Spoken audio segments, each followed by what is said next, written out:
미국의 AI가 이번 사이클의 거의 대장이다라고 생각한다면 포트폴리오를 구성을 할 때 그 위주로서 가장 연관성이 높은 쪽으로 가는 게 좋습니다. 그럼 미국과 연관성이 높은 국가가 일본, 그리고 그 다음이 대만, 그리고 우리나라, 뭐 이런 식으로 그렇게 이제 포트폴리오를 구성하시는 게 좋고요. 근데 지금 같이 완전히 날을 세워서 경쟁하고 있는 중국, 그리고 거기에 연관되어 있는 러시아 등등, 그런 쪽에 대한 투자를 늘리시는 것은 제가 볼 때는 그냥 단타 위주로 하시라, 그렇게밖에 말씀 못 드리겠고요. 네. 가장 초점을 많이 맞춰야 되는 게 이 AI의 하드웨어 소프트웨어 쪽이다 라고 말씀을 드리겠고, 여기에 가장 연관성이 높은 게 나스닥 100이다. 자, 이번에는 글로벌 인터뷰 유한타증권 유동훈 본부장 함께 할게요. 본부장님 어서 오세요. 안녕하십니까? 네. 따뜻하게 입으셨네요. 레이어링을 네. 딱 해서. 네네, 추워요 밖에. 예, 겨울 멋쟁이. 레이어링을 잘하는 게 찐 멋쟁이죠. 감사합니다. 요즘에 올해 2주에 한 번씩 뵐 때마다 블랙으로 굉장히 멋스럽게 코디를 잘하시는 것 같은데 네. 어떻게 스스로 하시는 거예요? 아니면은 우리 사모님께서 해주시는 거예요? 네, 주무십니다. 아, 주무시고 스스로 한다. 예, 제가 멋쟁이십니다. 5시 반에 출근하기 때문에. 네. 네. 패션도 멋쟁이지만 뭐 투자에 있어서도 작년도 그렇고 뭐 올해도 그렇게 해서 멋쟁이처럼 수익 잘 내고 계신다고 들었어요. 네, 바쁘게 분주하게 다니고 있습니다. 네. 지난주에 미국을 갔다 왔고요. 아, 미국 다녀오셨죠, 맞아요. 네, 그리고 갔다 오자마자 지금 한 일주일 좀 됐는데, 벌써 세미나를 벌써 한 4개를 했나? 많은 분들께서 관심이 여전히 뜨겁고, 네. 예. 수익률 때문에 뭘 제일 궁금하시다고 하세요? 뭐 빅테크 계속 사는 종목 골라달라고 하시는데 그걸 제가 못하니까. 빅테크 그래도, M7 더 오르나요? 뭐 이런 질문들 많이 그쵸, 받으시죠. 그렇죠. 뭐 테슬라는 왜 이러나요부터 시작해서. 자, 그래서 오늘 글로벌 인터뷰는 나스닥 100 역사적 고점을 과연 돌파할 수 있을지, 이 가운데 또 새로운 섹터로는 바이오 이야기를 또 해주신다고요? 네. 최근에 미국 증시를 보시면 1월달, 2월달, 그리고 작년 11월, 12월달도 좀 힘들었죠. 그러면서 계속 변동성이 있었어요. 거의 한 3개월 정도 변동성이 나타났었다고 좀 보시면 되는데, 네. 최근에 조짐은 시장이 또 다시 상승할 것 같습니다. 특히 나스닥 100 위주로 역사적 고점을 뚫을 것 같고요. 다들 좀 잘 느낌이 없으실지 모르겠는데 나스닥 100이 지난 2년 동안에 2022년 바닥 대비해서 한 2.3년이네요. 네. 2년하고 한 4개월 정도? 얼마나 복리로 올랐을 것 같습니까? 복리로요? 네. 지금 단위도 계산 잘 안 되는데 1년에 몇 프로씩 오르는 것 한 같아요. 20% 평균? 네, 38%입니다. 네, 그래서 지수가요? 네, 그걸 아셔야 됩니다. 와. 많이들 잘 모르고 계신데 2년 3개월, 그러니까 2.3년이죠. 네. 2년 4개월 정도의 바닥 대비해서 상승률을 계산하면 38%이고요. 와. 좀 쉬었어요. 네. 지난 3개월 동안 말씀드렸죠. 이제 다시 고점을 뚫기 시작하면 또 다시 그런 1년에 그 정도의 상승률이 나올 수도 있지 않을까라는 저는 좀 기대를 가지고 있고요. 그리고 또 오늘 말씀드리고 싶은 부분은 바이오주가 좀 많이 쉬었어요. 그쵸. 네. 우리가 일라일리 얘기 안 한 지 너무 오래된 것 같아요. 많이 쉬었기 때문에 최근에 좀 관심이 늘고 있는 것 같아요. 그렇다 하더라도 저희는 바이오 투자는 네. 상당히 어렵다고 생각하는 투자입니다. 그래서 요즘에 얘기 들어보니까 ARKG라고 해서 아크에서 운영하는 바이오 펀드 관심들이 좀 많으시고 투자들을 그래요? 많이 하시는 것 같은데 그 부분에 있어서 제가 하지 말라 이게 아니라 보통 바이오 투자는 조심스럽게 하는 게 중요합니다. 그래서 그런 얘기를 좀 오늘 해보고 싶습니다. 네. 네, 자 우선 그 전체적인 매크로부터 보시죠. 제가 시장이 다시 움직이고 있다라고 말씀드리는 이유가 보시면 이제 지난주에 한 주 보시면 어디가 제일 많이 올랐는 나스닥 100이 제일 많이 올랐어요. 그죠? 조짐이 이제 딱 나오기 시작하는데 연초 대비해서 상승률이 가장 높은 지수가 다시 나스닥 100으로 변했습니다. 네. 그래서 이런 가운데서 지금 매크로 내용들은 어떻게 나오고 있는지 한번 보시면 장단기 금리차 역전 현상이 해소 여전히 되어 있어요. 이제 벌써 해소된 지가 몇 개월 되어 가는데 한 달 정도는 되어 가는데 다들 뭐 이거에 어떻게 될 거냐라고 질문들을 많이 하시지만 실질적으로 지금 경기 침체 안 오고 있죠. 예, 올 조짐은 없죠. 네. 예, 보통 과거에는 한 6개월 안에 경기 침체가 다 왔어요. 이렇게 플러스 전환되고 나면. 근데 지금은 벌써 플러스 전환되고 나서 몇 개월이 돼 가고 있는데 그런 조짐이 없습니다. 그 이유는 매번 말씀을 드렸습니다만 여신 증가율이 지난주 데이터 마지막 데이터 보니까 또 올랐어요. 그래서 이게 계속 올라가는 추세가 맞습니다. 네. 과거에 올라가는 추세가 나올 때는 10%까지는 올라간다라고 말씀드렸잖아요. 경기 침체 오기 전까지. 네, 네. 예, 그래서 이건 계속 올라가서 10% 위에까지 올라갈 때까지는 경기 침체 안 온다는 겁니다. 이제 그런 모습이 지금 계속되고 있고요. 역시나 여전히 예대율이 낮기 때문에 미국은 지금 트럼프 당선 취임 이후에 AI 관련된 연설을 많이 하거든요. 이번에 부통령이 유럽에 가서 AI는 무조건 미국이 1등일 거다. 뭐 이런 식으로 그냥 대놓고 얘기를 하고 왔더라고요. 네. 예, 그래서 그런 내용을 보고 있으면 결국 그걸 서포트 할 수 있느냐? 서포트 할 수 있어요. 예대율이 100% 미만이라는 것은 그만큼 대출을 늘려서라도 지원을 할 수 있다라고 보시면 되겠고요. 자, 그런데 이제 이렇게 트럼프 정책이 들어오게 됐었을 때 관세라든지 뭐 여러 가지 이슈 때문에 경기가 뭐 침체될 수 있을 가능성 또는 인플레이션이 너무 높아질 수 있을 가능성에 대해서 얘기들을 많이 합니다. 그런 가운데서 미국 소매 판매 숫자가 나왔는데 좀 많이 안 좋게 나왔었어요. 네. 1월 달이 보시면은 지난주 금요일에 마이너스 0.9%. 네. 그래서 요거를 이제 자세히 들여다보면 이제 이렇게 돼 있는데 자동차 부분 그렇죠. 그리고 특히 스포팅 굿즈 쪽이 안 좋았습니다. 근데 이 내용을 좀 보고 있으면은 분석하시는 분들 이런 얘기를 하더라고요. 네. 이 영향이 이상기후 현상, 겨울 이상기후 현상과 그 다음에 산불, LA 산불의 영향이 컸었다. 그래서 이 한 숫자 또 그리고 작년 12월 죄송합니다. 재작년 1월달 숫자가 너무 좋았었어서 상대적으로. 그래서 이 상대적으로 숫자가 안 좋게 보이는 거일 수도 있다. 근데 어쨌든 이건 확인을 좀 해봐야 됩니다. 네. 예, 좀 시간이 걸릴 거고요. 근데 결국 무슨 얘기를 해드린 거냐면 전체적인 경기가 그렇게 안 좋을 거냐 하는 부분에 있어서는 그런 거 아닌 것 같고 왜냐하면 지금 산업 생산은 완전히 돌아섰어요. 예, 플러스 숫자가 나오고 있고요. 특히 가장 중요하게 생각하는 이 부분이 이게 제조 PMI인데 그렇게 이 쌍바닥을 그리고 다시 올라가기 시작했습니다. 빠르게. 그래서 이게 미국의 제조업을 활성화시키려고 하는 정책이 지금 시작되고 있는 게 먹히고 있는 거 아닌가 뭐 이 정도도 판단이 들고요. 그래서 여러 가지 부분을 놓고 봤을 때 이 경기 침체가 일어날 확률은 굉장히 낮아졌다. 근데 대신에 아까도 말씀을 드렸습니다만 이제 이 관세에 따라서 인플레이션이 얼마나 자극될 것인가 하는 부분에 대해서 두려움이 좀 있고요. 근데 어쨌든 경제 성장률은 보시면 2%대 이 뉴욕 연은의 숫자는 3%대.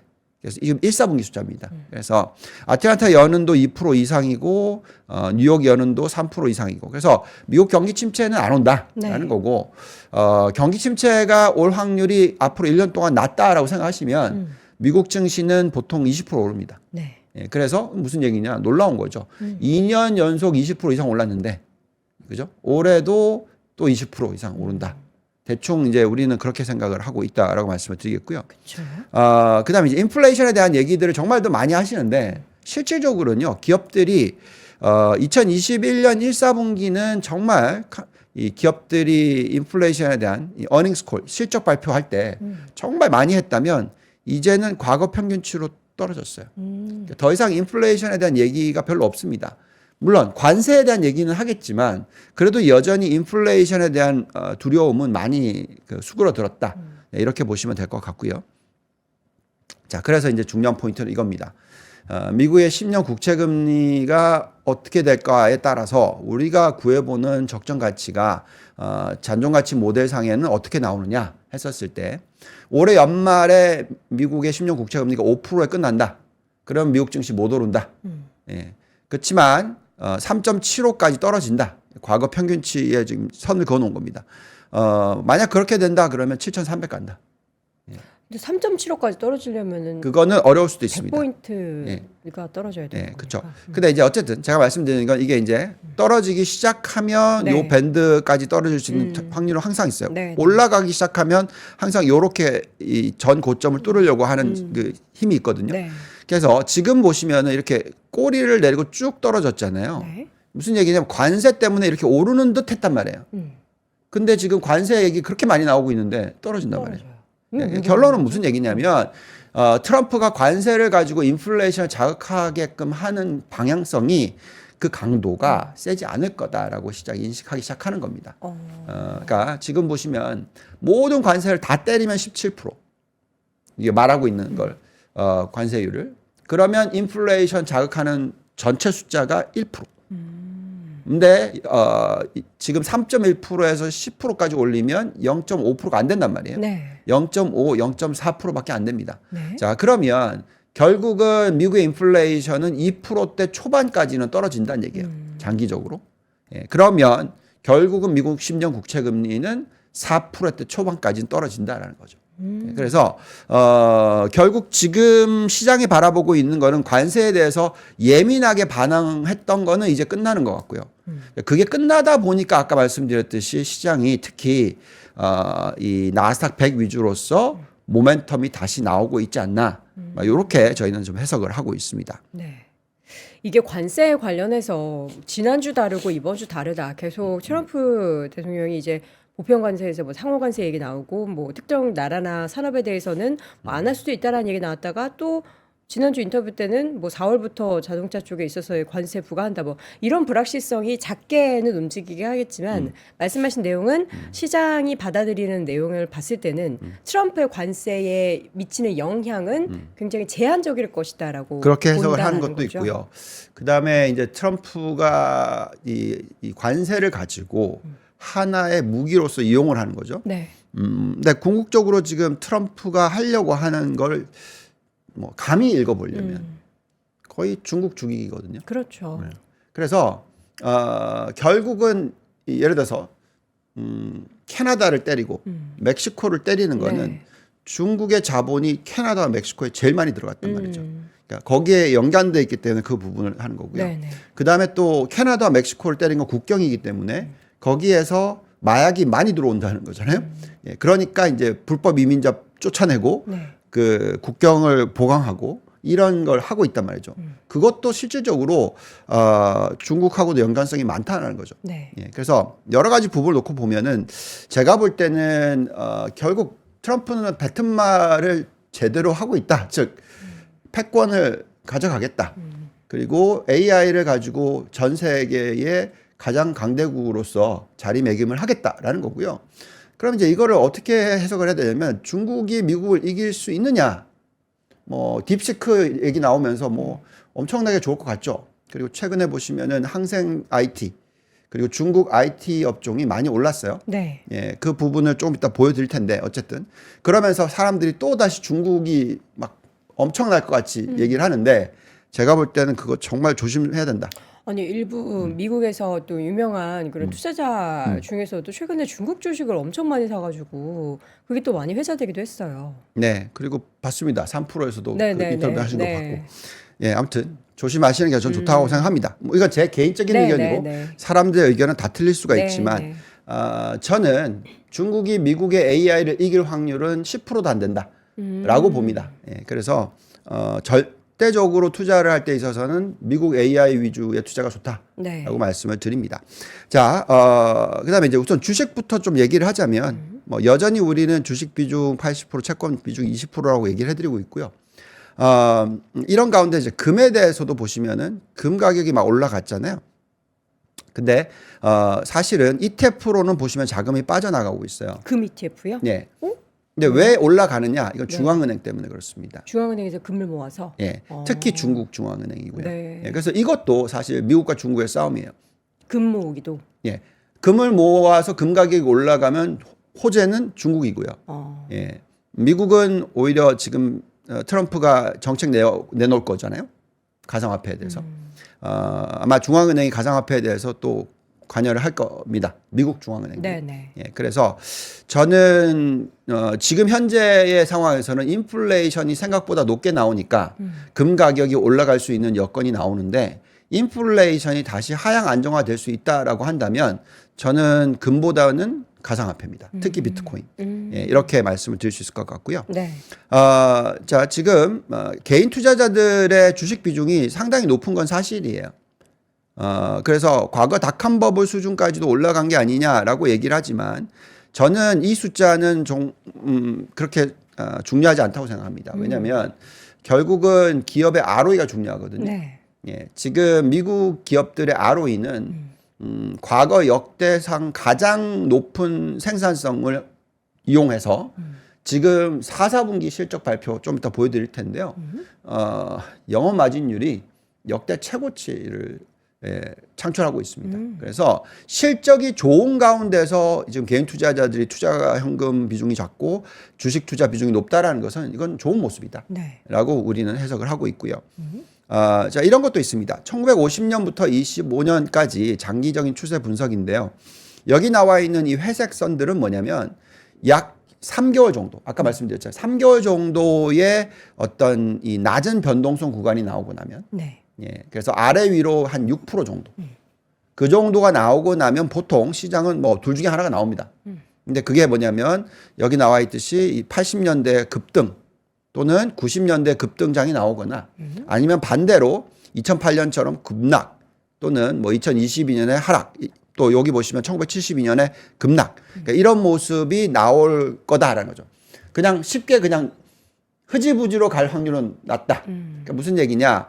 지금부터 확 오르거나 아니면 지금부터 확 빠지거나 둘 중에 하나인데 지금 시장 흐름 보면 확 빠질 것 같습니까?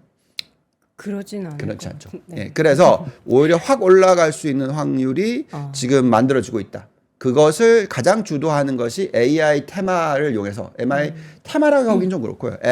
AI 사이클. 사이클. 을 이용을 해서 AI와 연관된 모든 업종들이 다 지금 움직이기 시작하는 거게 네. 그게 그 중에 하나가 바이오 산업이다. 예, 이렇게 보시면 될 것 같습니다.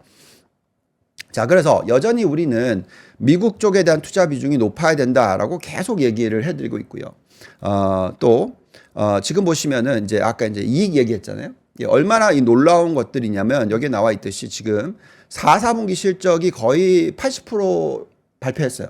S&P 500 중에서. 보시면 서프라이즈가 8%입니다. 이 숫자 굉장히 높은 거고요. 예상치보다 8%나 높게 지금 숫자가 지금 나오고 있고요. 또 보시면은 예, 이게 지금 여기 나와 있는 그 순이익 증가율인데요. 여기 보시면 S&P 500이 있죠. 네. 실질적으로 작년 말에 올해 1, 4분기에 대한 예측치가 12%가 안 돼요. 근데 지금 2달도 안 지났잖아요. 그죠? 어떻게 바뀌고 있습니까? 16.9%예요. 엄청나게 높은 이익 증가율을 보여주고 있다. 근데 왜 보여주고 있냐? 여기에 나와 있듯이 이 순이익 마진율 때문에 그렇습니다. S&P 500이 원래는 11.3% 그러니까 요 정도에서 지금 보시면 12.5%가 나오고 있어요. 예측치가 얼마였냐면 12%가 안 되는 숫자였단 말이죠. 근데 실질적으로는 마진이 이렇게 높게 나오고 있다라는 겁니다. 그래서 우리가 판단하는 것은 이 AI가 들어옴으로 인해서 기업들의 생산성이 높아지고 있고 생산성이 높아짐으로 인해서 순이익 마진율이 높아지고 있다라는 겁니다. 그래서 이 속도가 가장 빠른 게 미국이고요. 다른 나라가 AI를 어답트를 빨리 하면 할수록 닮아갈 거다. 이렇게 말씀을 드릴 수 있을 것 같습니다. 네. 여기 보시면은 예, 이런 숫자가 나와요. 그래서 이게 어떤 내용이냐면 2024년 이익 증가율이 10% 이제 거의 다 나왔죠. 25년이 12.7%, 26년이 13.9%. 예, 이익 증가율이 계속 늘어나는 추세라고 생각하신다면 미국 증시는 2025년에도 상승, 2026년에도 상승할 수 있을 확률이 생긴다라는 거고요. 보통 2026년이 짝수이기 때문에 큰일 날 거 아니냐 걱정들 많이 하시는데 네. 저런 숫자가 자꾸 나오기 시작하면은 그럼 마음 놓고 2025년 투자하자 이렇게 되는 거죠. 2026년 도망가는 거를 걱정하는 건 하지만 네. 그래도 2025년은 마음 편하다 이렇게 느끼게 되는 거다라고 말씀드리겠고요. 그다음에 지금 보시면 S&P 500 중에서 이제 수익률이 S&P 500 지수를 상회하는 비중이 지금 48%, 딱 절반이 좋아지고 있어요. 그래서 요 모습은 정말 이 상승장의 초입기가 요때고요. 굉장히 낮은 퍼센트. 이제는 상승장의 어떤 중립기, 뭐 중간, 그 다음에 이제 나중에 완전히 이렇게 치고 올라가면요, 이게 마지막입니다. 보시죠. 2000년도 보이시죠? 네. 예, 요게 피크예요. 그래서 오히려 소수 위주의 상승장이 이어질 때가 시장이 초입부고요. 정말 많은 기업들이 다 올라갈 때가 끝이고. 아직은 많은 기업들이 올라가기보다는 딱 중간. 이제 막 확산되고 있는 상황이죠. 딱 중간이다. 자, 이렇게 보시면 될 것 같습니다. 물론 고드만삭스는 이런 얘기를 합니다. 10년 평균 수익률이 3%밖에 안 될 거다. 그죠? 그렇게 되려면 결국은 무슨 얘기냐면 제가 생각하는 2026년, 2027년 까지도 장이 좋을 수 있는데 그 이후에 1928년 또는 30년, 30년 모르겠지만 앞으로 10년이니까 엄청나게 큰 하락장이 한번 올 거다라는 거죠. 그래서 앞으로 10년 안에 네. 뭔가 큰 위기가 올 건데 어디서? 예, 그거를 잘 잡아내야 돼요. 이게 미국 시장을 얘기하는 거예요. 그러니까 어디서 위기가 오는 거죠, 그러면? 글쎄요. 트럼프가 취임하고 나서 4년 끝날 때쯤 되면 뭔가 아픈 일들이 나올 수도 있겠죠. 모릅니다. 네. 정확한 정답은 모르겠으나. 네. 근데 그때 그걸 또 잡아내셔야 된다. 네. 예, 그 노력을 해야 되겠고요. 지금 공포 탐욕 지수는 그렇게 걱정할 필요가 없고요. 그래서 이제 선진국 다시 말씀을 드리지만 저희가 이제 모델을 돌려보면 일본이 좋게 나옵니다. 그래서 일본이요? 일본과 나스닥 100, 예, 니케이와 나스닥 100. 그래서 저희가 또 요즘에 그 일본 투자 플러스 아시아 투자하는 상품을 론칭을 할 계획을 가지고 있거든요. 예, 지금 확실히 지금 아시아 지역에 대한 수익에 대해서 특히 일본 위주로서 매력도가 좀 살아나고 있다라고 말씀을 드리겠습니다. 그래서 일본의 니케이 225의 매력도를 구해보면은 저희가 돌려보는 모델상에 연말까지 한 13%, 14%, 내년 연말까지는 뭐 한 30% 정도의 상승 매력도가 있다라고 저희 모델상으로는 이게 정답은 아닙니다. 그냥 이제 저희가 돌려보는 모델상으로는 이렇게 나오기 때문에 네. 일본에 대한 관심을 좀 늘리고 있다라고 말씀을 드리겠고요. 그다음에 신흥국으로 보시면은 여전히 대만, 인도, 베트남이고요. 한국이 나오고요. 그다음에 이제 밑에 중국이 올라옵니다. 그래서 중국에 대해서는 저는 여전히 조심스럽게 다가가고 있고요. 중국 데이터들을 보시면은 자, 보세요. 이게 왕창 늘린 요 파란색 선 보이시죠? 네. 이게 중국이 엄청나게 자금을 IT 기업들, 특히 뭐 반도체 굵기, 그다음에 뭐 전기차 등등의 엄청나게 대출을 30%씩 늘려줬었습니다. 근데 수익성이 박살이 나면서 대출 증가율이 줄고 있어요. 그래서 BYD에 대해서 관심들 많으시잖아요. 네. 근데 BYD의 수익성은 많이 떨어질 겁니다, 앞으로. 마진 자체가. 마진 때문에. 예, 왜냐하면 이걸 벌어들여야 되기 때문에 항구에다 내놓는 숫자도 보시면 아시겠지만 네. 기아차 대비해서 거의 1,500만 원, 2,000만 원, 엄청 저렴하죠. 예, 엄청나게 싸게 하는데 그러려면은 마진이 급락할 수밖에 없습니다. 그래서 그 부분을 감안하셔야 되겠고요. 그 다음에 지금 중국의 부동산은 여전히 엄청난 위기다. 계속 그렇게 저는 생각하고 있고요. 그래서 결국은 이제 포트폴리오를 구성을 할 때 국가에 투자를 할 때도 그렇고 저는 미국의 AI가 이번 사이클의 거의 대장이다라고 생각한다면 그 위주로서 가장 연관성이 높은 쪽으로 이렇게 가는 게 좋습니다. 그래서 미국의 AI, 그럼 미국과 연관성이 높은 국가가 일본, 그리고 그 다음이 대만, 그리고 우리나라 뭐 이런 식으로 그렇게 이제 포트폴리오를 구성하시는 게 좋고요. 또 인도 뭐 이렇죠. 근데 지금 같이 완전히 그 날을 세워서 경쟁하고 있는 중국 그리고 거기에 연관되어 있는 러시아 뭐 등등 예, 그런 쪽에 대한 투자를 늘리시는 것은 제가 볼 때는 그냥 단타 위주로 하시라. 예, 그렇게밖에 말씀 못 드리겠고요. 네. 가장 초점을 많이 맞춰야 되는 게 이 AI의 하드웨어 소프트웨어 쪽이다. 라고 말씀을 드리겠고 여기에 가장 연관성이 높은 게 말씀을 드렸던 게 뭐 계속 말씀을 드렸습니다만 나스닥 100이다. 예, 그래서 거기에 투자하는 게 좋겠는데 보시면 지금 이제 챗GPT가 올라가는 속도가 2024년에 2.5% 글로벌 침투율입니다. 글로벌 인구 중에서 지금 3.7%까지 올라갔고요. 네. 굉장히 빠른 속도로 올라가고 있는 가운데서 이 보시면은 AI의 투자 비용의 효율화가 급격하게 일어날 거고요. 그리고 나서 이제 성장기가 더 빨리 들어올 거라고 생각하고 있는 가운데서 지금 이런 숫자 나오죠. 뭐 오픈 AI가 지금 이렇게까지 성장을 빠르게 하고 있고 이 숫자를 또 더 나가서 보시면은 이제 2년밖에 안 됐는데 AI가 들어온 지가 챗GPT 들어온 지가 40%의 미국의 이 성인이 쓰고 있다. 오, 미국 진짜 많이 쓰네. 엄청나게 빠르다. 그래서 이게 인터넷이 들어오는 속도 수준보다 더 빠르다. 그죠? 여기 보시면은 요게 인터넷인데 인터넷보다 더 빠르죠. 그리고 요게 PC인데 훨씬 더 빨라요. PC보다 빠른 게 인터넷이었고 인터넷보다 빠른 게 AI다라는 거고요. 그래서 저는 요게 맞다고 생각합니다. 캐시우드의 자료에서 나온 건데 지금 인터넷 사이클은 요 길이에 요 높이면 길이는 훨씬 짧아지고 높이는 훨씬 높아진다. 그래서 길이는 3분의 1, 높이는 3배. 그러니까 그 상승에 대한 에너지는 좀 짧게 기간을 잡고 가는데 그 에너지는 상승에 똑같을 대한 텐데 에너지는 기간이 똑같을 텐데 짧아지는 기간이 거군요. 24년짜리가 아니라 네. 7, 8년에 들어온단 말이죠. 한꺼번에 예, 그러면 폭발적인. 예, 그게 높이는 훨씬 높을 거라는 거죠. 그래서 결국 무슨 얘기냐면 과거에는 하드웨어 깔고 인터넷으로 소프트웨어로 넘어가는 데까지 시간이 한참 걸렸다면 네. 지금 동시다발적으로 일어나고 있다는 겁니다. 그래서 종목을 잘 들여다보시면 그 답이 나와요. 네. 하드웨어 오르는데 요즘에 소프트웨어가 훨씬 더 많이 오르잖아요. 그렇죠. 그러니까 그게 벌써 이미 시작됐다라는 것은 그만큼 이 인터넷 AI 사이클에 대해서 관심을 가지셔야 되고요. 그럼 이런 결론이 나옵니다. 다른 거 아무것도 안 하셔도 요건 해야 돼. 나스닥 100에 투자는 하셔야 돼.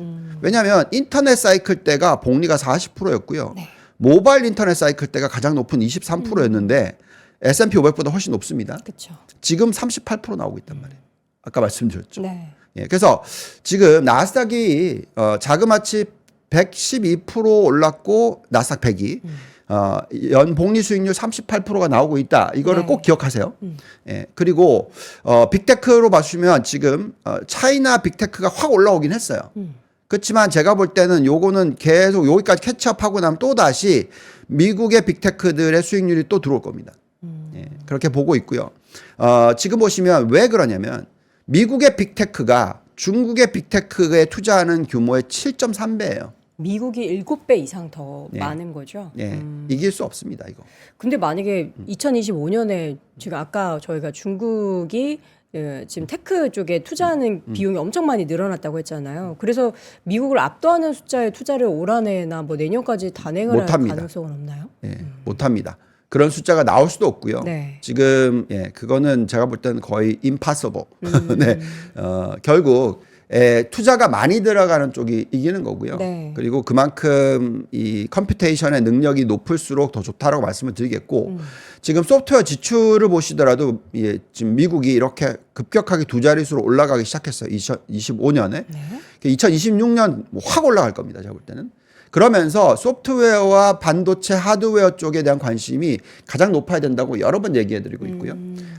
그래서 대표적으로 우리가 보고 있는 ETF의 리스트를 보시더라도 대부분이 IT 쪽이 많고 네. 성장 쪽이 많다라고 말씀을 드리겠고요. 자, 이제 시간이 얼마 안 남았으니까 바이오로 좀 바로 가볼게요. 바이오가 그래서 왜 거론이 되는지. 자, 바이오가 거론이 되는 이유는요. 네. 자, 이게 아크지예요. 근데 제가 지금 종목 봤는데 너무 생경한 종목들이 그러니까 많던데요. 보세요. 이렇게 폭등했죠. 네. 폭락했죠. 지금 바닥입니다. 예, 그래서 여기 올라가는 거예요. 네. 그래서 여기서 여기까지 올라갈 수 있어요. 그래서 제가 볼 때는 충분히 관심을 가질만 하죠. 근데 아까 말씀하신 종목을 들여다보시면요. 네. 제가 공부를 해보면 거기 있는 들어가 있는 종목들 흑자 전환하는데 몇 년이 걸리나 몰라요. 아니 물론 엔비디아가 뭐 JP모건 헬스케어 컨퍼런스에도 참여하고 그래서 뭔가 AI가 연관이 많이 되겠다 싶긴 하지만 네.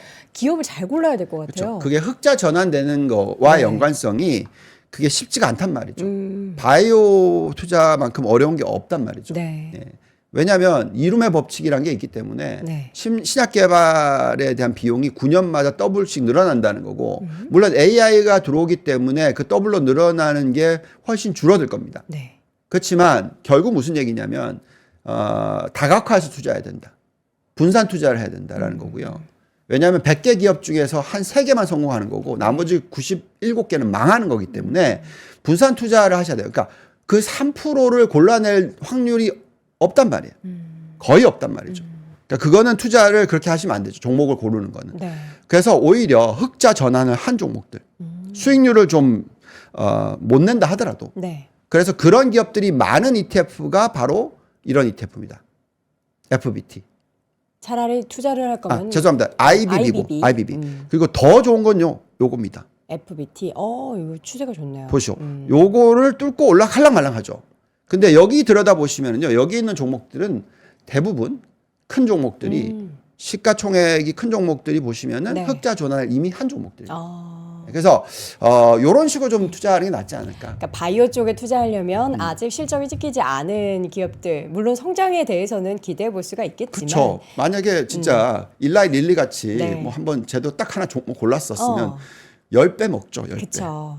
그런데 이제 불확실성이 있는 가운데서 지금의 투자에 대한은 말씀 주셨던 다른 ETF 쪽으로도 거기에 어떤 기업들이 있는지 여러분 한번 좀 보시면서 아이디어를 또 얻어보시는 것도 좋을 것 같습니다. 자, 이렇게 해서 오늘도 글로벌 인터뷰 함께 했고요. 유한타증권 유동원 본부장이었습니다. 본부장님 고맙습니다. 감사합니다.